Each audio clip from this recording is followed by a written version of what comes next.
सोचो, आप समुंदर के बीच खड़े हो।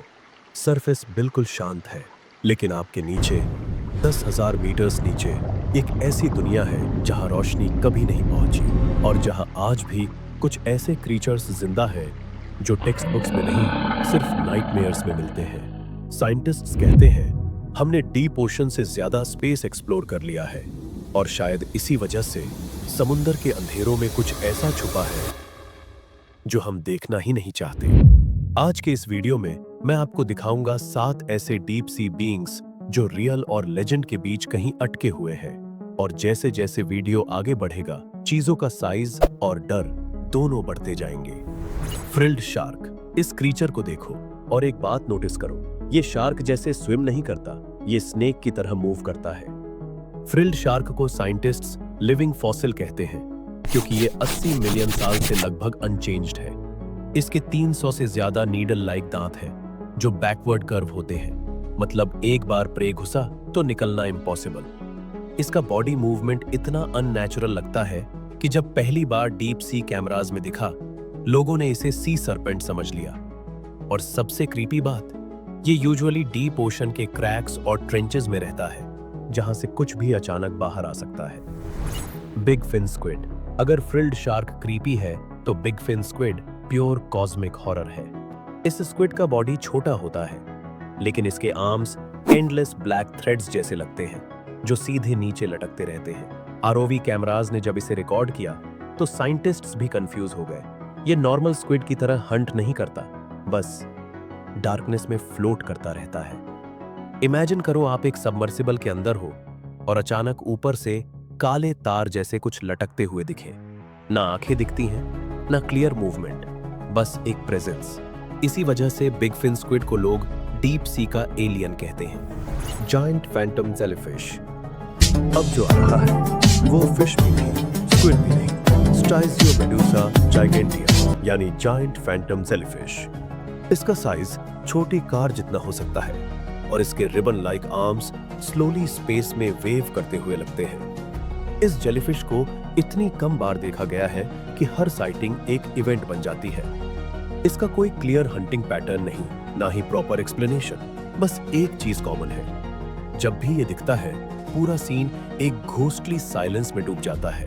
ऐसा लगता है जैसे समुंदर खुद किसी चीज को रिवील कर रहा हो, सिर्फ कुछ सेकंड्स के लिए। जायंट स्क्विड, बहुत टाइम तक जायंट स्क्विड सिर्फ मिथ था, सेलर्स की स्टोरीज, ओल्ड पेंटिंग्स। फिर साइंस ने गलती कर दी और प्रूफ मिल गया। जायंट स्क्विड रियल है। इसके टेंटेकल्स स्कूल बस से भी लंबे हो सकते हैं। इसके आंखें फुटबॉल जितनी होती हैं, डार्कनेस में देखने के लिए परफेक्ट। और एक चीज, स्पर्म वेल्स के बॉडी पर जो सर्कुलर स्कार्स मिलते हैं वो किसी और के नहीं, जायंट स्क्विड के सकर्स के होते हैं। मतलब ये फाइट्स होती हैं लेकिन कभी रिकॉर्ड नहीं होती। समुंदर के अंदर 2 जायंट्स लड़ रहे हैं और हमें सिर्फ निशान मिलते हैं। लेवाइथन, अब हम एंटर करते हैं साइंस के ग्रे जोन में। कई डीप सी सोनार स्कैन्स में ऐसे ऑब्जेक्ट्स डिटेक्ट हुए हैं जो ब्लू व्हेल से भी बड़े हैं। ना उनकी क्लियर शेप है, ना कोई फुटेज, सिर्फ मूवमेंट और साइज। एंशिएंट कल्चर्स ने इसे अलग अलग नाम दिए, लेवाइथन, योरमुंगांडर या simply the thing below.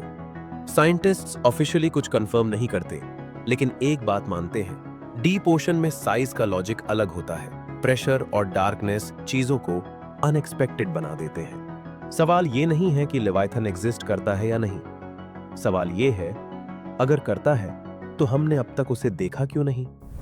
Black ड्रैगनफिश, black ड्रैगनफिश दिखता ही नहीं जब तक देर ना हो जाए। ये क्रीचर रेड बायोलुमिनेसेंस यूज करता है, एक ऐसी लाइट जो बाकी डीप सी क्रीचर्स देख ही नहीं सकते। मतलब ये अंधेरे में टॉर्च लेकर घूम रहा है और बाकी सब ब्लाइंड है। इसके ट्रांसपेरेंट टीथ डार्कनेस में शाइन करते हैं और इसका अटैक बिल्कुल सडन होता है। डीप सी का रूल सिंपल है, जो पहले दिखे वो मर चुका होता है।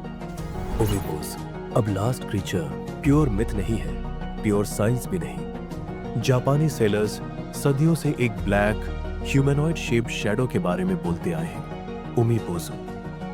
ये अचानक शांत समुंदर में उभरता है, ना आंखें क्लियर होती हैं, ना फेस, बस एक मैसिव डार्क फॉर्म। लोग कहते हैं ये शिप्स के सामने खड़ा हो जाता है और फिर वेव्स एबनॉर्मल हो जाती हैं। समुद्र का 95% हिस्सा आज भी अनएक्सप्लोर्ड है।